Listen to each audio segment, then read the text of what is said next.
Now, y'all stupid as hell for watching this show, but hey, y'all don't care. So, shout out to that young lady that's in the comments saying that Triple H Ben as Booker was an idea because he lies too much. Okay, I think the misspelling has got me off guard, but however, shout out to her. But however, we're going to go ahead and review it just because I do want to hear what CJ has to say about this. I didn't watch it, but he did. So let's listen. Well, ladies and gentlemen, the WWE Unreal show has officially dropped today, and I watched the first 3 episodes, well, skimmed through like 90% of the third episode, but watched the first 2, saw episode 4, and saw some of episode 5, and I've already come to the conclusion that this show is awkward, and it ruins a lot of the mystique of pro wrestling as we know it. It also officially exposes Triple Fraud. Does it feel like Mania Season now? I'm the gamer. This guy is an absolute fraud. Everything that happened in this documentary, from the behind the scenes stuff with the superstars to the behind the scenes of the matches, the choreography, the segments, the heel turns, the face turns, all of that stuff I thought was absolutely ridiculous. Now, part of it is really cool to see the ins and outs of how everything is ran, and I kind of liked some of those elements where, you know, they're showing you how they switch from different camera feeds, or they're showing you how they come up with the choreography for segments, how they game plan it in the writer's room, and things of that nature. I thought that that's the extent that you should be going with. You should not have situations, for example, where this is one of the most insane things I've seen. All of the cameras backstage are just covering everybody's personal conversations. I thought was very weird, which means that some of the mystique and some of the intrigue and the story behind it is gone. And John Cena, Rhea Ripley off camera, Punk off camera, John Cena on camera in this show literally brought up the fact that he loves like the show aspect of it. He likes to leave it for the audience. You get what I'm saying? And so going behind the scenes and showing everyone the inner workings is a bit odd, to say the least. And on top of that, we also have to point out what we're seeing here. It, like Rhea and Punk said, I think in some interview recently for WWE Unreal, it's awkward. You get what I'm saying? Like you're getting your personal conversations covered by cameras. Rhea Ripley's going over her match spots before her match with Liv Morgan at Raw on Netflix, and she's going over match spots while there's a camera in her face. She's having convos with Bianca after Elimination Chamber, and then Rhea Ripley's talking to them, and they're all talking together, and you have people going around backstage, and you just have the camera right up in their face. They can't even have a discussion. You get what I'm saying? Like, what kind of stuff is that? Very weird. And also, we have to discuss the fact that literally in this documentary, Rhea Ripley describes her feud with Liv Morgan as Groundhog Day, because it's the same thing happening every single week. It is definitely Groundhog Day. I'm going to tell you that right now. More like Groundhog Season. Y'all comment down below and let me know what y'all think. Do y'all think Liv Morgan and Rhea's feud was like Groundhog Day? Y'all comment down below. Let me know. You have things like, for example, kayfabe being destroyed sometimes in this episode, because you see people like Cody and KO who fought at Royal Rumble. Cody slammed this dude through a ladder on his neck. KO got busted open, and then you go backstage and they're shaking hands and talking about it. You have Rhea Ripley and Liv Morgan talking backstage. The Rock and Cody are having libations together backstage. John Cena's talking backstage with people, shaking CM Punk's hands at like a month or 2 before they feuded. It's like, what? Even CM Punk and Seth Rollins. CM Punk came up with the idea for the Elimination Chamber actual match when he would roll out of the STF and then Rollins curb stomped him and then Cena pulled him back and STF'd him. That was the situation. Like, you get highlighted for you in this show that some of the creativity and a lot of the, some of the good matches, good moments, inside of the matches and segments are come up with by the wrestlers. So Triple H's creativity in the writing room aren't really doing anything spectacular if the wrestlers are coming up with some of the best parts of the show themselves. So I thought that absolutely exposed the booking and the writing for not being as creative. It's the stars who are actually making these things watchable sometimes. You know what I'm saying? It's very rarely the booking's actual job to make these things feel epic in certain situations, okay? And another thing we have to talk about from this, from this show to take away, because this video is really just going to be talking about, breaking down this show, because it's all just covering from Royal Rumble, the Raw Netflix, to WrestleMania. That's what this show covers, so I'm just going to go through all the main things. And the number one thing, obviously, we have to start off talking about, we need to stop blaming TKO. And by we, not me, because I've been saying this is not TKO's fault. I mean, some of the ads and, the ring placement and the forcing of, what's called commercials and sponsorships. Yeah, I get that. But the actual show quality and it being booked week to week is on the writers and on Triple H. You see it in the show. The Rock is barely utilized or mentioned inside of the show. They have to use stock footage from the WrestleMania 40 documentary to talk about this guy. And this all dates back to what people have been saying about Triple H for years, but especially recently this year. Triple H is an egomaniac. The one thing you notice inside of this entire show is that every single situation, when you go back to Gorilla, when you go back to backstage, when you go into the writer's room, when you're out there while he's calling the matches, you know what I'm saying, when wrestlers are entrancing and they're having their matches or segments themselves, Triple H and everyone back there are all complimenting each other on how great everything is. Everyone is a yes man backstage. They speak in corporate terms and corporate dialogue. They're bots and shills for what Triple H is doing. Every single decision that's made, Triple H is like, I'm going to put the rocket on you, Jay. I'm going to do this for you. I think Cena should turn heel. I think Cody should do this. I'm going to have Cody do this. I. But you see Triple H is working with other bad writers to come up with some of these ideas. I mean, you want to talk about I think Liv Morgan is no different than Triple H, and I think Triple H is no different than Liv Morgan. I mean, when it comes to the word and the letter I think it has something to do with these two. I mean, come on now. You gotta admit. I mean, the only time she don't say I is when it comes to Dominic Mysterio. But when it comes to Raquel, when it comes to the Judgment Day, when it comes to Finn, when it comes to Rhea, when it comes to everybody else, there's always that eye flying around her head. But she's trying her best to swat it away like a fly is right on top of her head, just trying to swat it away because she's trying to get the fans to believe that everything is not about the word I. Well, that's why she confused people by saying I, we, I, me, I, you, I, I, you, I, you, I, we, I, you, I, we, I, me, I, you, I, me, I, you, I. This is all over.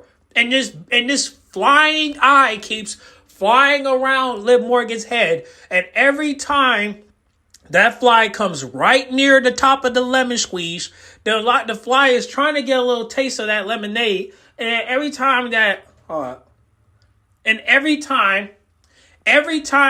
fly flies into the top of her lemon head, that freaking fly is trying to land like a freaking plane, and Liv Morgan just swatted away because she wants people to believe that she's all about we. And we as in Dom, Raquel, the Judgment Day. But in reality, it's more like me, Dom. Me, Dom. Me, Dom. Me, Dom.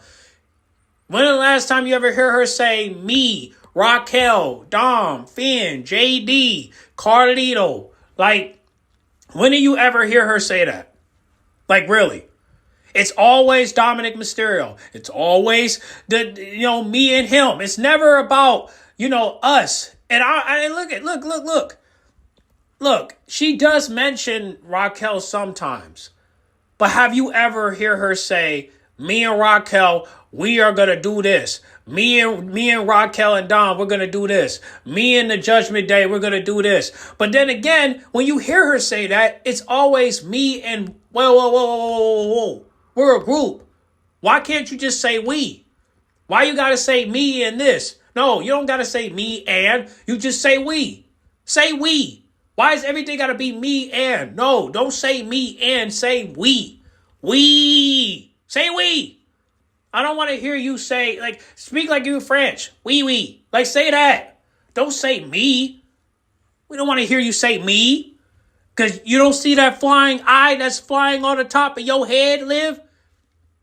That fly is literally trying to get on top of your lemon head. And you over here talking about me and me and me and me and it's just like, no, we don't want to hear you say me and. We want you to say we. You're part of the Judgment Day. Say we. Say we. We. Say that. Don't say anything else. Don't say me and say we. Say we are going to get the titles. Say we going to be the greatest. Say we going to be on top. Say we. Don't say me and, don't say I, because you don't see that flying eye that's flying on top of your head. It's trying to land on the top of your head. That fly is trying to do you like Mike Prince. And it's just like, you over here talking about we. How about we are going to do this? We're going to get gold. We're going to be on top of the world. And did you do that? No. Tag team gold. Won that because of Dom. The Intercontinental title. Dom won that because of him. So what are we talking about here? There's no receipts to back up Liv Morgan's claims. Maybe when it comes to other people, but when it comes to Rhea, when it comes to the Judgment Day, you have no receipts. You don't even have receipts on Nia Jax. Nia Jax, every time you get in the ring with Nia Jax, you win by interference. Is that not a fact? Like I said, I could put receipts on the video. I just don't feel like it. That's for another day. If y'all want to see the receipts, just check out all my other videos. Y'all see what I'm talking about. It's not that hard to figure out. We know that Liv Morgan can't beat Nia Jax. That's why every time that there's an interference in the way, there's always an interference in the way. There's always an interference in the way. And Triple H is behind that. Every time Liv Morgan get in the ring, there's always something to back up my statements. And it's making Liv Morgan look bad. You guys want to send me videos of her talking to Rhea Ripley. I don't care about that. I don't want to see that. Okay? If Liv Morgan is going to prove me wrong, why don't you do something like go to Triple H and tell him that I want Raquel to go after the IC belt. Tell him that. She had an opportunity and she lost. Tell him again. Have her win. Matter of fact, how about do this? How about you become the IC champion and you give the belt to Raquel? Let's get into that. Let's start up a build-up between you two. Y'all over here sending me videos of Raquel praying in the back. I don't want to see that. No disrespect to anybody that prayed before they go out there, but there's nothing to pray about. What's to pray about? That y'all getting jobbed out every time y'all go out in the ring? If anybody should be praying, it's the superstars from AEW. Over there, people have something to pray about. They're praying that everybody will be enthused, and they're praying that people will be astonished. They're praying that people will be excited for all these matches they have. Those are the people that should be praying, like Swerve, Will, Adam Page. You know what I'm saying? Mercedes, Tony. Even the people I rock with, Anna Jay, Sky Blue, Megan Bang. Those are the people that should be. Those are the people that we should be praying for. Not these superstars you see in WWE. Y'all can be praying all you want, but there's nothing to pray about when you're able to walk in and walk out. What was the prayers when everybody got released, huh? You released Gigi Dollins, you released Shotzi, you released Kota Jade, you released all these people that could have been stars. And instead, you over here showing me to pray. I don't want to see y'all. I don't want to see that. And don't get me wrong. I appreciate Raquel for praying, but what's to pray about? You're not going to get a title. I want you to get an IC title, but I think the only way you can get it is if Liv Morgan's champion or Roxanne is champion. But even with that, what value is that going to bring if the build-up is trash? People just going to say, okay, the IC belt is meaningless because you don't got nobody important winning it. Well, Becky Lynch won it and none of y'all give a damn about it. I don't give a damn about it. I don't care that Becky Lynch won it. She made it uninteresting. She hasn't even faced anybody from NXT. Why is she facing Lyra? Face somebody else. Face Jada Parker. You know what? Why is Lash Legend going after Nia Jax? Why is Nia Jax going after Lash Legend? Well, why can we have Lash Legend versus Becky Lynch at SummerSlam? Come on, man.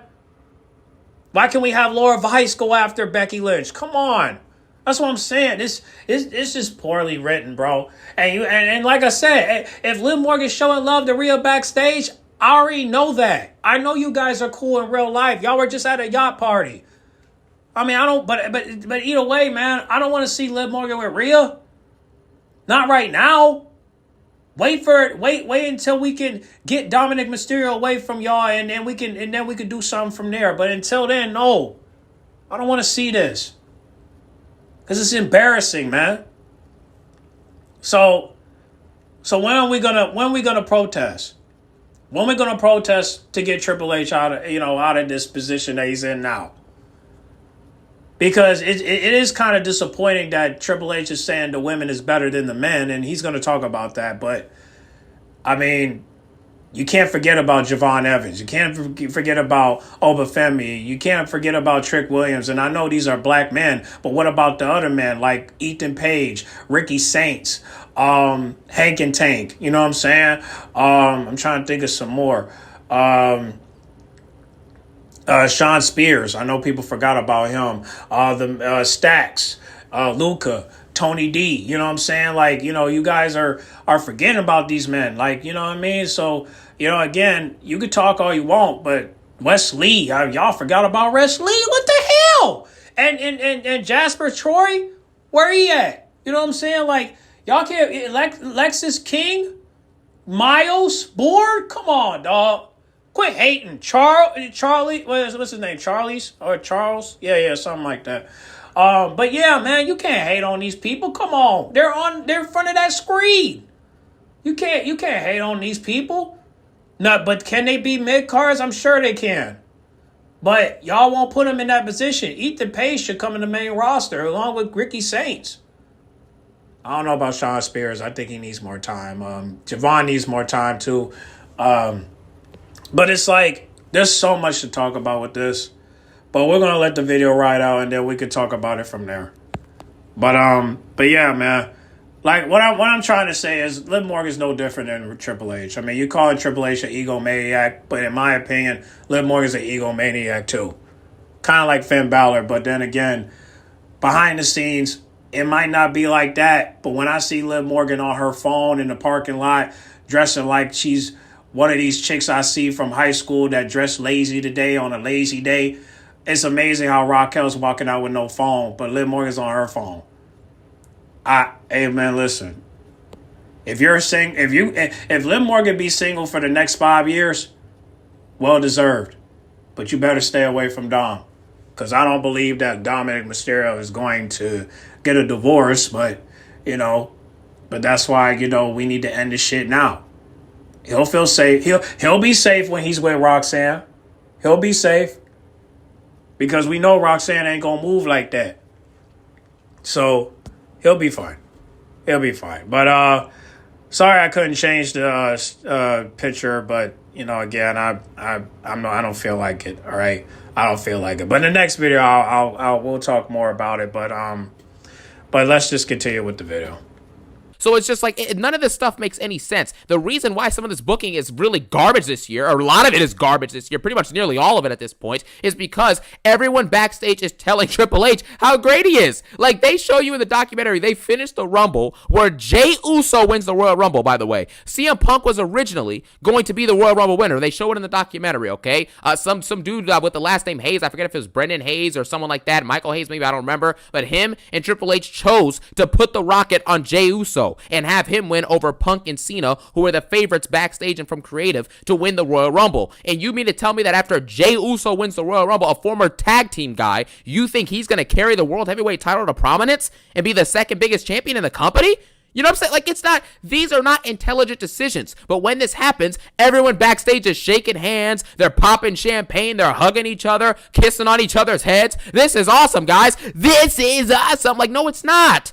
Stop! And this was one of the funniest things I saw inside of this documentary. Triple H, because like I said so far, he's an egomaniac. He acts like everything he's doing is right, and everyone keeps telling him how great everything is, and no one's actually questioning anything, okay? He even says he had a call with John Cena discussing the heel turn, and John Cena just automatically says, you know what, no matter what you do, Hunter, I'm good with it. Cena's not even going to fight back. He's just going to take it and just deal with it, and then have a bad heel run that's booked by Triple Fraud. You know what I'm saying? Like, this is just so stupid to me, bro. On top of that, okay, this is one of the funniest things I've seen in the entire documentary. Triple H literally is talking about how he literally plans WWE years out in seasons. So he has specific seasons where he's booking long-term storylines and long-term matches and long-term feuds. But then you actually think about it for a second. Rhea Ripley in the documentary calls her feud with Liv Morgan Groundhog Day. Seth Rollins and CM Punk, yes, CM Punk got injured, but the match, in order for the first match of them to happen, came like 15 months after CM Punk arrived in WWE. You have other situations, for example, where Roman Reigns goes from feuding with Solo Sikoa to having a forced, convoluted triple threat that made no sense and wasn't even the original plan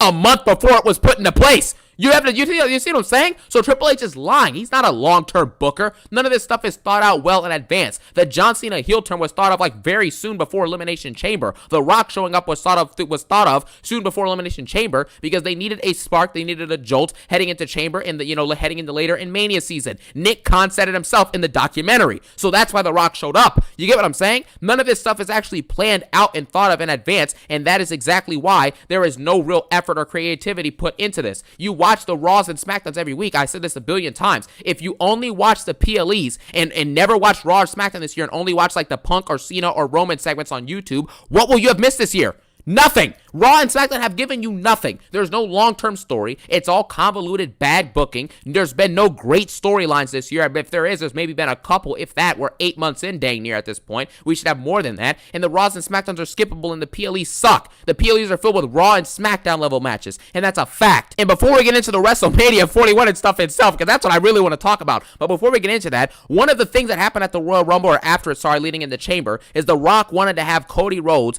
be the one to turn down his offer, okay? And after that, he was going to act out of, because he's the boss in storyline and out of storyline, so he was going to say he's just going to force a title match with Kevin Owens, and Kevin Owens was going to go ahead and beat, Kevin Owens was going to go ahead and beat, Cody Rhodes on the spot for the WWE Championship at Elimination Chamber and take it from him, okay? And that would have led into a bigger story, because they wanted something seismic and big to happen at Elimination Chamber with The Rock being there. And after that happened, I guess Cena would have gone versus KO for the WWE Championship at WrestleMania. The Rock would have obviously continued his heel run or whatever would have came from it. They obviously canceled the plan early on, so obviously it didn't matter what happened after that. They didn't really think it through all the way because they couldn't. It got canceled. But still, that's just how the situation was, which I think that would have been interesting because, quite frankly, I was saying this during the feud, KO was doing significantly better work in that entire, 5 to 4 month feud that he had with Kevin Owens. You know what I'm saying? Like Kevin Owens and Cody, between those two, KO was doing a lot of the good heavy lifting. Cody had 1 or 2 good promos the whole run, but KO was doing creative work. He was entertaining. He was funny sometimes, and he played a really good,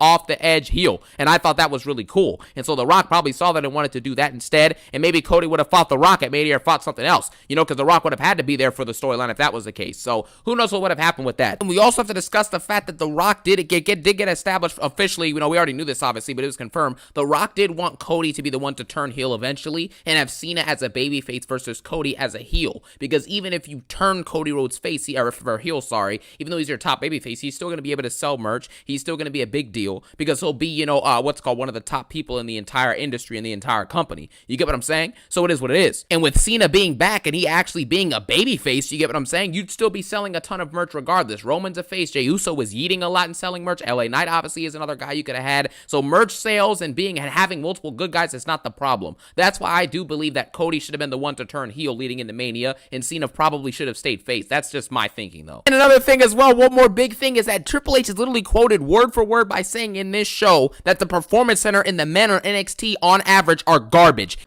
You see what I'm talking about? But however, don't worry, guys. We'll talk about it because, like I said, we're gonna have to review the men like we do with the women because there's no way I'm just gonna allow that to happen when I know there's some men that are better than the women.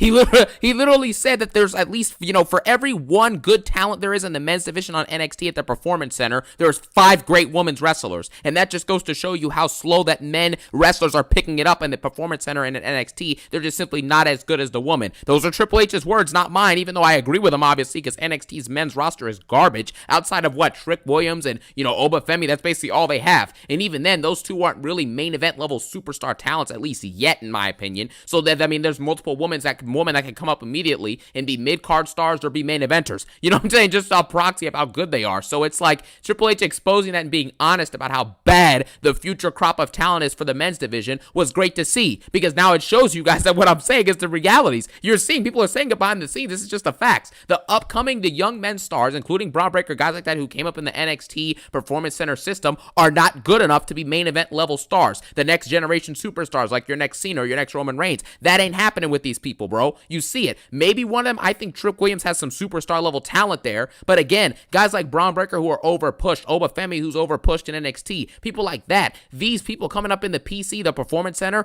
they're not gonna end up being major superstars most likely. They're not being taught the real intricacies. They're not doing a lot of live events. They're not learning their craft and executing their craft to the extent that other greats did as they were coming up in the ranks of the industry. And it's just a fact. All right, so if you see the men on the list, these are the people I think that should come in the main roster. Now, Javon, he might want to wait a little bit, but I do think that these people are ready to go. But then again, I might not be the one to make that decision. But however, the people on this list should definitely, I believe, that are ready to come. You know what I'm saying? But again, I don't know. But I do think that these are the men that are qualified to be in the main roster. But as long as you got Triple H, I doubt that they'll succeed. Maybe like one or two. But even with that, man, you see how men are getting treated in the main roster. So I don't know if these men are ever going to succeed as long as Triple H is in charge. But however, to me, these men would have been stars if they would have had the right leader to or mentor to actually get them there. And I do think that even though Shawn Michaels kind of helped these men to become great, still only three that is probably getting that shine, and that's Obafemi, Trick Williams, and Javon. So the black men are winning, but the white guys, they're kind of like in the mid-card section, like Shawn Spears and Ethan Page, and as for Ricky Saints, well, I think he's going to come, but he's dealing with Jasper Troy. I didn't add him on the list because he just got drafted in NXT, so it's going to be a minute for him to come to main roster. It's going to take a while. But Triple H might not believe in him, versus if he was a white guy, he would probably do something with him. But I doubt it. If he got rid of Braun Strowman, he definitely can say, hey, I don't want him in the main roster. And there's nothing for him to do. So he's probably going to be a senior, but I hope not. Now, I hope he don't be a senior in NXT, but I wouldn't be surprised. But no, if you look at these men on the screen, these are the people that I believe that have the potential to become stars if they would have had the right bookkeeper. But as long as you got Triple H, I doubt you're going to get anywhere near to success. I doubt it. But hey, Ethan Page and Shawn Spears, and Ricky Saints, y'all the one that came to NXT, but going to the main roster, is that really enough for you guys to go when the bookkeeper is letting you know that you guys ain't really that big as you think you are? Something to really think about, but I do think these men can get somewhere if they have the right bookkeeper, But you saw the way they treated Javon Evans on SmackDown. You better be very careful when you get drafted, because if any of these men get drafted, ooh. You better hope Triple H don't screw him. But can you trust Triple H? Something to think about. But screenshot the photo and comment down below. What do you guys think? Do you think these men have the potential to become stars? Or do you think that even when they have the opportunity to, Triple H don't give a damn? Y'all comment down below. Let me know, all right? But I think these men that you see on the screen has the potential to become stars. And Hank and Tank. They could definitely run the tag team division, just like Faxium. But y'all got to comment down below. Let me know, all right? Let's continue. But now let's talk about WrestleMania. This is the original card for WrestleMania, okay? I'm going to read this, all right? This is, I have this pulled up here. They say this in the documentary, all right? So this is the exact card for WrestleMania 41 about like 2 months in advance, okay? So here it is. Cody Rhodes was going to fight John Cena for the WWE Championship, so that was the plan. Seth Rollins was going to fight Roman Reigns. Gunther was going to fight CM Punk for the World Heavyweight Championship, which is now happening at SummerSlam, obviously. Rhea Ripley was going to fight Bianca in a one-on-one for the Women's World Championship. Nia Jax was going to fight Jade Cargill for the WWE Women's Championship, okay? Randy Orton was going to fight KO. The Judgment Day was going to fight the Wyatt Six. Becky Lynch and Charlotte were going to team up to fight Asuka and Io Sky. AJ Styles was going to fight Logan Paul. Bad Bunny was going to fight Dom Mysterio. Braun Breaker was going to fight Drew McIntyre with Stone Cold Steve Austin as the referee in Vegas at Mania. Rey Mysterio with Travis Scott was going to fight Chad Gable. Travis Scott at ringside, obviously. And then it was going to be Jey Uso versus Damian Priest versus Sami Zayn versus Sheamus versus Ludwig versus Brunson Reed in the Intercontinental Championship title ladder match. So I guess that means that Sami Zayn or Sheamus was going to be the Intercontinental Championship leading into Mania at some point in the planning process. And the last match on the card was going to be Nakamura versus LA Knight, and versus Santos Escobar versus Jimmy Uso versus Andrade versus Solo Sikoa versus Carmelo Hayes in a United States Championship title match, obviously in a ladder match, okay? That was the original card and the original plan for, for WrestleMania this year. But obviously, things did not go that way. I'm pretty sure in the show, they say that this is like the plan 2 months in advance of Mania 41, or maybe 3 months in advance, and this is what they were going to do. But things went absolutely awry. Half of the match, nearly 70 to 80% of the matches I just listed did not happen at WrestleMania 41, which just goes to show you the creative disarray that Triple H and the writers room were in leading up to this PLE. We didn't get Seth versus Roman in a one-on-one because we ended up getting a triple threat with Rollins, Punk, and Roman that made absolutely zero sense. And now Rollins is hurt, and now we're just floating around here doing a bunch of nonsense. The Paul Heyman, Rollins, and Braun Breaker and Brunson Reed faction has failed. No one cares about it. It's not interesting. Braun Breaker doesn't have it. Okay, he just doesn't. Gunther ended up fighting Jey Uso for the world title instead of CM Punk, and he got beat. Okay, Rhea Ripley did not have a one-on-one versus Bianca Belair. Instead, they had Io win it after Elimination Chamber on a Raw episode, then rematch on another Raw episode, and then Rhea Ripley proceeded to have a triple threat by just crying her way into the triple threat match at Mania. It makes no sense. Nia Jax did not fight Jade Cargill, which that match would have been good because they had a couple one-on-ones on SmackDown over the last year, and they've all been pretty solid. I remember pretty much most of them, at least. They're pretty good, okay? But even though it's, we've already seen it on SmackDown, I wouldn't love that at a Mania, but maybe you add a stipulation, make it a last woman standing, it would have been good, maybe. Who knows? Randy Orton versus Kevin Owens, okay, that was planned, but KO's injury got in the way, so that's that. The Judgment Day versus the Wyatt Six didn't happen at all. I don't even think either team even got on the card. Dominic Mysterio and Liv Morgan and Raquel, yeah, they were there, but, I think, Finn Balor was there too. He was in the match, the IC Fatal 4-Way, so that's that. The Wyatt Six weren't even featured. Becky Lynch and Charlotte didn't even team up, to fight Asuka or Io. And then AJ Styles fought Logan Paul. Bad Bunny didn't fight Dominic Mysterio. Braun Breaker never fought Drew McIntyre. Rey Mysterio was gonna fight Chad Gable, but it didn't happen. Jey Uso in the whole IC title ladder match with Sheamus, Priest, Ludwig, Brunson, and Sami Zayn, that didn't happen. Nakamura, Knight, Santos, Jimmy Uso, Andrade, Solo Sikoa, and Carmelo Hayes did not happen for the U.S. title in a ladder match. So all of these plans were shuffled around, messed up, convoluted, poorly booked, and did not get executed. This card on paper seems slightly better. Actually, it seems much better than what we actually had on paper for WrestleMania 41, because what we actually got was garbage. So I don't know, like you're telling me that this card would have been worse? It just doesn't make any sense. Seth Rollins versus Roman Reigns as a night 1 main event, and then Cody versus Cena as a night 2 main event, and then Gunther and CM Punk as a show opener or something like that, or Rhea versus Bianca as a one-on-one for the world title. That could have been a woman's last woman standing match. That would have been much better alone than what we got. But we got a bunch of nonsense that nobody cares about. Just imagine the U.S. title ladder match and the IC title ladder match. Just imagine those would have tore the house down at WrestleMania, bro. Have one on each night, respectively, and it would have been entertaining. That's just how ladder matches are. Those would have been sick, bro. People like Damian Priest in those matches, Sami Zayn, Sheamus, Ludwig, Brunson Reed doing a tsunami off a ladder, most likely. Nakamura versus LA Knight versus Santos versus Jimmy Uso versus Andrade, Solo, Carmelo Hayes. That match would have been a banger. And you could have replaced Santos in that match with Jacob Fatu or something like that if you really wanted to. So it's very evident for you guys to see how messy and how bad the booking is. And this is not the fault of TKO or anybody else, except for the writers who are in the room with Triple H and Triple H himself.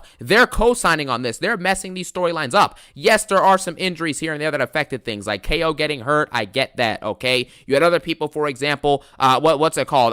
What was the situation there? I think there's someone else who got hurt there in the whole process. Is that it, actually? KO got hurt, and then who else got hurt? That was it. Yeah, pretty sure that was it. He was the only person who got hurt in the build to this Mania. So I don't know how Rey Mysterio got hurt the week before, too. So that's that. But the point is, the booking being shallow and messy and not executed well shows you that if Triple H was really long-term planning, all this stuff would have been built to and set in stone in advance. But because ideas were constantly changing on the fly, there's constant yes men telling him everything he's good, but he knows deep down it's not great, so he's constantly changing things here and there. You get messiness, you get convoluted booking, you get bad shows, and you get a lot of meaningless content because a lot of the storylines don't even carry into the following week because they're just forgotten about after a couple weeks, if not 1 week.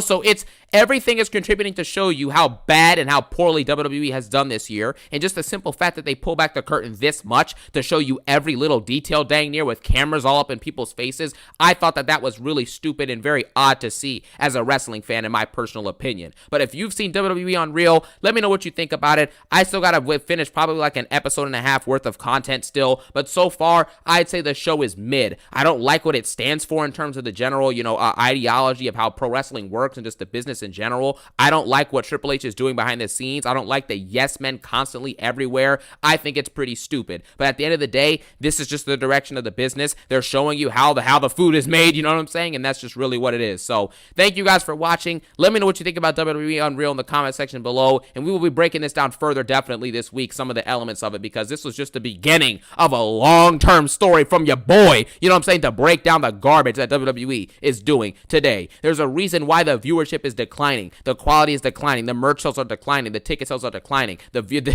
what I'm saying, the actual the sponsorships are going up to help them get out of the billions of dollars of debt with TKO, and also help them sell more tickets and get more money. So it's an absolute joke. Thank you guys for watching. Have a phenomenal day. Peace out and one love. All right, let's look at the list. So he already explained his point. Let me explain mine. So Cody versus Cena, we seen that already. Seth Rollins versus Roman Reigns. I mean, we seen that already years ago.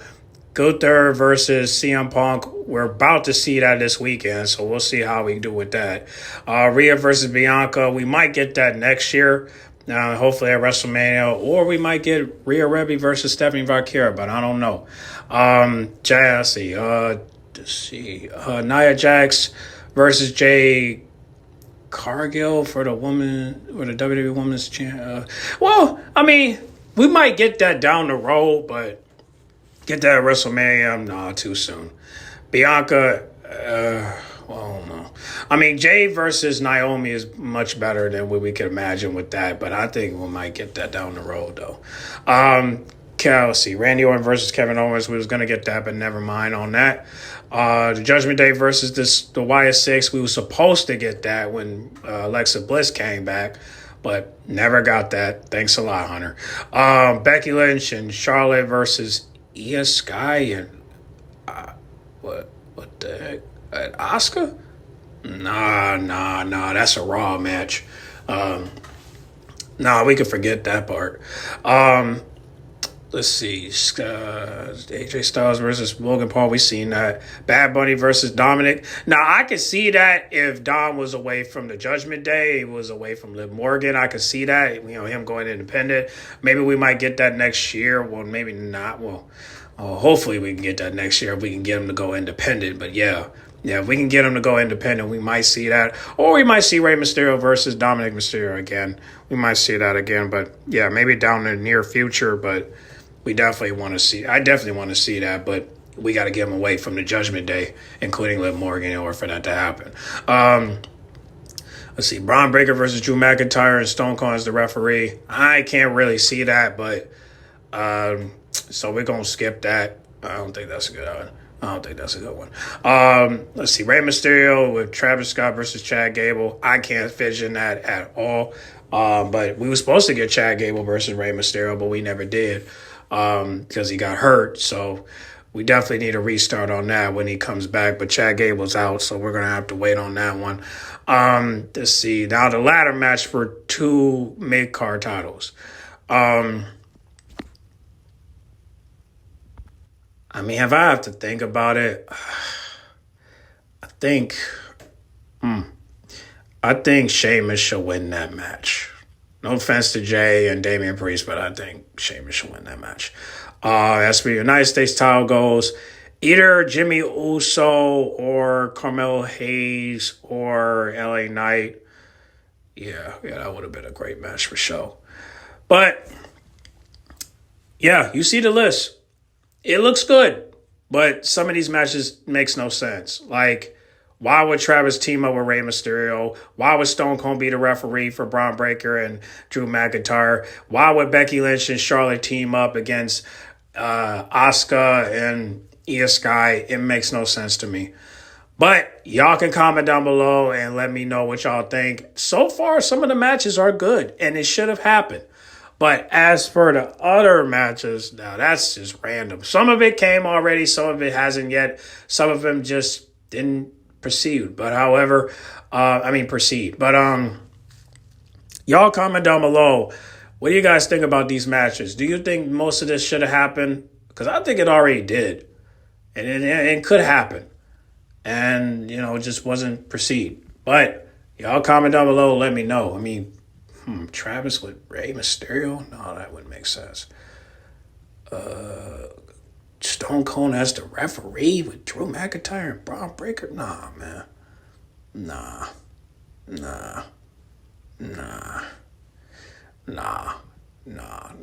See, this is what should have happened. Besides the ones that I'm skipping, it should have just been Nia Jax versus Trish Stratus.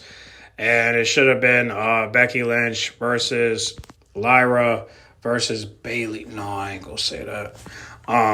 Because Becky wasn't supposed to return like that. So, yeah, we're gonna skip. We're gonna erase that match. We're gonna erase that tag team match. We're gonna erase that. It should have just been, Tiffany versus Charlotte, which has already been that already. So we're gonna scratch that out. What else? We're going to scratch out Braun Breaker versus Drew. We're going to scratch out, Rey Mysterio versus Chad Gable, even though it was... But I'm not erasing the match. I'm saying erase Travis Scott. Erase that. Nia Jax versus Jade Cargill. We need to erase that. Naomi versus Jade Cargill was much better. But everything else we keep. You know what I'm saying? But Bad Bunny versus Dominic Mysterio, yeah, if he went independent, it should have happened. But... it didn't happen, so. But y'all comment down below. Let me know what y'all think about this. Like I said, I didn't watch the show. I don't need to. But I'm pretty sure y'all watching it. Even though I encourage y'all not to watch it. Hey, if you got Netflix and it's advertising on your app, whatever, man. Just be careful what you watch, all right? Get in the comment box. Make sure you guys like, comment, subscribe, share if you're new. And I'll catch y'all in the next video, all right? Pray for WWE, man. Because they're going outside, man. I ain't gonna lie. AEW for life. And it's tonight. 8-8. I'm out.